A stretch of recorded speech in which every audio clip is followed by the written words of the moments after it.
নমস্কার, আমি শাশ্বতী। সবাইকে জানাই আন্তরিক শুভেচ্ছা। সবাই সুস্থ থাকুন, ভালো থাকুন, আনন্দে থাকুন। একটা ঘটনার কথা বলি। আমার পরিচিত একজন, সে একসময় বলে, মানে তার জানতাম যে তার হাজব্যান্ড মেকানিক্যাল ইঞ্জিনিয়ার, বরাবরই সে এটাই বলেছে। তো একটা সময় সে বললো যে হাজব্যান্ডের যখন চাকরি চলে গেছিলো, প্রাইভেট চাকরি তো যে কোনো সময় যেতে পারে, তখন তাকে ট্যাক্সি চালাতে হয়েছিল, ট্যাক্সি ড্রাইভারই করতে হয়েছিল। তো সেটা শুনে আমার একটু অবাক লেগেছিলো, কারণ আমার হাজব্যান্ডও মেকানিক্যাল ইঞ্জিনিয়ার এবং ওরও একবার কোম্পানি লকআউট হয়ে গেছিলো। তো তখন কিন্তু ট্যাক্সি ড্রাইভারই করতে হয়নি, কারণ একজন ইঞ্জিনিয়ারিং যে পড়েছে, যে ইঞ্জিনিয়ার হয়েছে, তার হাতে কিন্তু অনেকগুলো অপশান থাকে। কোনো চাকরি না পেলেও সে অন্তত ওটাকে কি বলে, ফ্রিল্যান্স করতে পারে বা আরও বিভিন্ন রকম কিছু করতে পারে। মানে ট্যাক্সি চালাতে হবে এরকম একটা অবস্থা হয় না অন্তত একটা ইঞ্জিনিয়ারের। তো সেটাই আমি বলেছিলাম যে এরকম কেন হলো, এগুলোও তো করতে পারতো। আমি সাধারণভাবেই বলেছি, হয়তো বা এখনকার দিনে হলে আমি সেটাও বলতাম না, কারণ এখন আরও বেশি বয়সটা বেড়েছে। তো সেটা আমি আরও 7-8 বছর আগেকার কথা বলছি। তখন জাস্ট আমি জিজ্ঞেস করে ফেলেছিলাম, এখন হলে আমি জিজ্ঞেস করতামও না। তো তখন তাতে তার মনে হয়েছিল যে সে হয়তো সত্যি কথা বলেছিল, মানে মেকানিক্যাল ইঞ্জিনিয়ার ছিল কি ছিল না সেটা সত্যি কি না, বা সত্যি সে ট্যাক্সি ড্রাইভারি করেছিল কি না, মানে কোনটা সত্যি কোনটা মিথ্যে আমি জানি না। তার হঠাৎ করেই কথাটা খুব গায়ে লেগে গেল। তার মনে হলো মানে যদি সেখানে মানে আমি কেন এই ধরনের কথা বলেছি। তো তার উত্তরে সে আমাকে বলেছিল যে আমাকে নর্দমার পাঁকের মধ্যে চোবাবে, মানে আমি এতটাই আমার নর্দমার মতন কথা বলেছি, যে ব্যাপারে আমার জ্ঞান নেই, আমি যেন সে ব্যাপারে কথা না বলি। তো সেখানে আমি সম্পূর্ণভাবে চুপ হয়ে গেছিলাম। এবং এই কথাগুলো কিন্তু একটা লিখিতভাবে হচ্ছিলো, একটা গ্রুপের মধ্যে হচ্ছিলো। সেই গ্রুপের, ওটা আমারই গ্রুপ, এবং সেই গ্রুপের একজন মেম্বার, তার সাথে হচ্ছিলো কথাগুলো। তো এই লেখাগুলো তো সবাই দেখতে পাচ্ছিল। তখন তারা আমাকে বলেছিল যে তোমাকে এরকম বলছে, নর্দমার পাকে চোবাবে, তুমি কোনো কথা বলছো না। তো আমি সেখানে একেবারে চুপ হয়ে গেছিলাম। আমি বলছিলাম যে না, এখানে আর কোনো কথা বলা আমার মানে শোভা পায় না। আমি যেভাবে বলেছি, ও যখন ধরতে পারিনি সেটা, আর তার উত্তর যদি এইটা হয়, তো সেখানে আমি আর কোনো কথা বলতে যাব না। হ্যাঁ, বলছে তুমি তো করতে পারো, তুমি ওকে ব্লক করে দিতে পারো। আমি কেন ব্লক করব?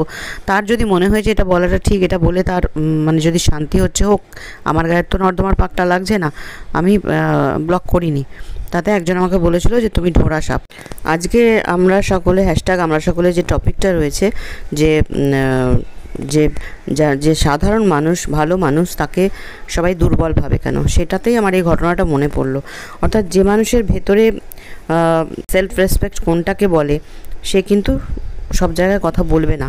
তার ফলে তাকে যদি কেউ ঢোড়া সাপ বলে, কেউ যদি ভাবে দুর্বল, তো সেটা তো ভাবতেই পারে এটা একটা তার বড় প্রমাণ। কারণ যে সেলফ রেসপেক্টের মানে বোঝে না, তার কাছে যে কোনো ব্যাপারে, যে কোনো কিছুতেই তার রেসপেক্ট চলে যায়, সে অসম্মানিত বোধ করে, অপমানিত বোধ করে। তার ফলে সে আরেকজনকেও সেরকমটাই ভাবে, যে এতটা অপমানিত হয়েও কোনো কথা বলছে না, তার মানে এই দুর্বল। আজকে আমাদের আরেকটা যে টপিক রয়েছে, যে আমাদের থট হচ্ছে সবার আগে। যে কোনো কাজ করতে গেলে, যে কোনো কথা বলতে গেলে, তার আগে তো আমাদের চিন্তা করতে হয়। তো এটার সাথে সেই জিনিসটা মিলছে, এর মধ্যে অঙ্গাঙ্গি জড়িত। কারণ কারোর চিন্তার মধ্যে যদি সবসময় থাকে যে সে অপমানিত বোধ করছে, কারোর কথা অপমানিত হলো, তাহলে তার ফিলিংসটাও কিন্তু সেটাই হবে। থট তো ফিলিংস নিয়ে আসে, তার ফিলিংসটা হবে এটাই যে আমাকে অপমান করলাম, আমি অপমানিত বোধ করলাম, এবং তার মধ্যে তখন গা রিড় করতে থাকবে, এবং তখন তার অ্যাটিটিউডটা ওটাই হবে, সে ঝাঁপিয়ে পড়ে কেউটে সাপের মতন ছোবড় মারতে শুরু করবে।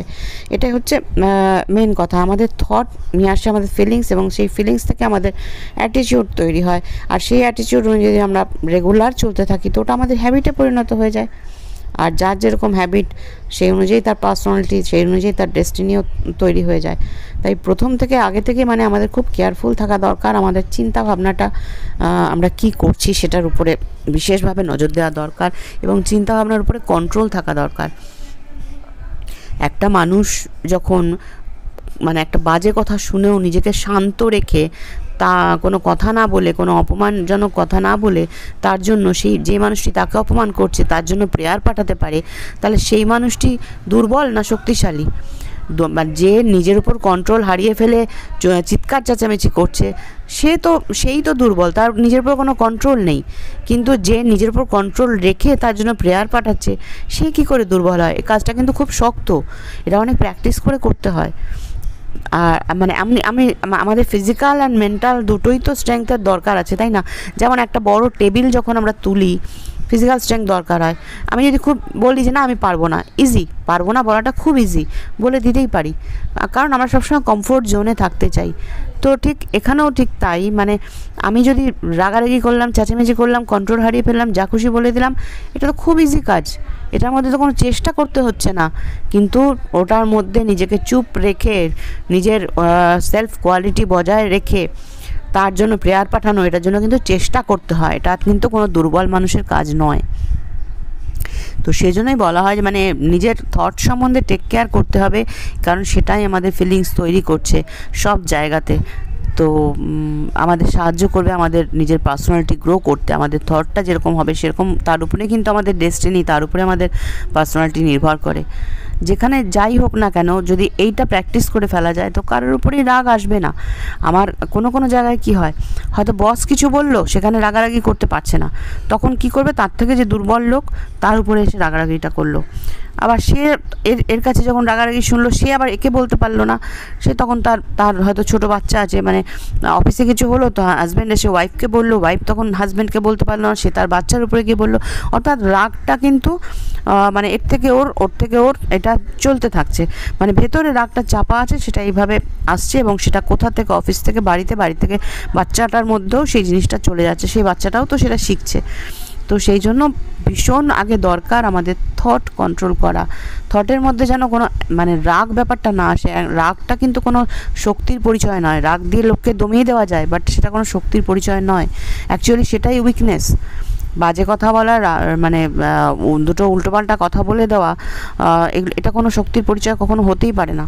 এটা নিজের উপর কন্ট্রোল হারালে তবেই মানুষ এগুলো করে, কিন্তু আমার কন্ট্রোল থাকলে, আমার থটের উপর মেনলি, নিজের উপর কন্ট্রোল মানে নিজের চিন্তাধারার উপর যদি কন্ট্রোল থাকে, তাহলে সেটা কিন্তু খুব ইজি নয়, সেটা বেশ শক্তিশালী, শক্ত, মানে মাইন্ডের উপর যদি সুন্দরভাবে কন্ট্রোল থাকে তবেই সেটা করা যায়। সুতরাং এই দুটো টপিকই একসাথে হলো, যে চুপচাপ থাকছে, যে মানে ভালো মানুষ যাকে বলছি আমরা, যে ঝগড়া করে না, যে চুপচাপ থাকছে, সে দুর্বল নয়, সে সবথেকে শক্তিশালী, কারণ তার থটের উপর তার কন্ট্রোল আছে, এবং সেই থট কন্ট্রোলটা সবার আগে, কারণ সেটার উপরেই আমাদের ব্যবহার, আমাদের কথাবার্তা সব কিছু নির্ভর করে। আমরা আমাদের অ্যাটিটিউড তখনই চেঞ্জ করতে পারবো, অ্যাটিটিউড চেঞ্জ করা যায় না, যেটা চেঞ্জ করা যায় সেটা হচ্ছে থট চেঞ্জ করা যায়, ওটা চেঞ্জ হলে এটা অটোমেটিক চেঞ্জ হয়ে যাবে। আমি এখনও কারোরটা দেখে উঠতে পারিনি, সবারটাই শুনবো। বাড়িতে মিস্ত্রির কাজ চলছে, যার ফলে মানে ধুন্ধুমার কাণ্ড চলছে, সমস্ত মোজাইককে উঠিয়ে সেখানে টাইলস বসানো হচ্ছে। অতএব মানে একটা ঘরের সমস্ত জিনিস বার করে তারপরে সেই মোজাইককে ভেঙে তারপরে টাইলস বসানো, তারপরে বাড়ি এক্সটেনশন হয়েছে, সেই সমস্ত জায়গায় মানে কাজ চলছে, মানে কী যে চলছে বলতে পারবো না। তো তার ফলে আর এতদিন ধরে আমি ভিডিও দিতেও পাচ্ছিলাম না, কারণ আমার মোবাইলটা মাঝে মাঝে আমার সাথে ভীষণ বিট্রে করে বসে। তো যাই হোক, এখন কয়েকদিন হলো দিতে পারছি আমরা সকলে, হ্যাশট্যাগ আমরা সকলের টপিকটা। তো আজকে আমার এখনও কারোরটা দেখা হয়নি, আমার যেটা মানে মনে হয় তা সেটাই বললাম, কারণ চিন্তাধারার উপরেই সব কিছু নির্ভর করছে, সব কিছু আমরা কেমন কথা বলবো, কেমন ব্যবহার করব, কেমন আমাদের কারোর সাথে রিলেশন রাখতে পারবো, বা কেমন আমাদের পার্সোনালিটি হবে, সব কিছু নির্ভর করছে। তাই চিন্তার উপরে নিজের কন্ট্রোল রাখাটা ভীষণ দরকার। আর এই চিন্তার উপর কন্ট্রোল রেখে যারা সেরকম সিচুয়েশানে নিজেকে শান্তভাবে রেখে চলতে পারে, তারা হচ্ছে সবথেকে শক্তিশালী মানুষ, তারা একদম দুর্বল নয়, আমার তো তাই মনে হয়।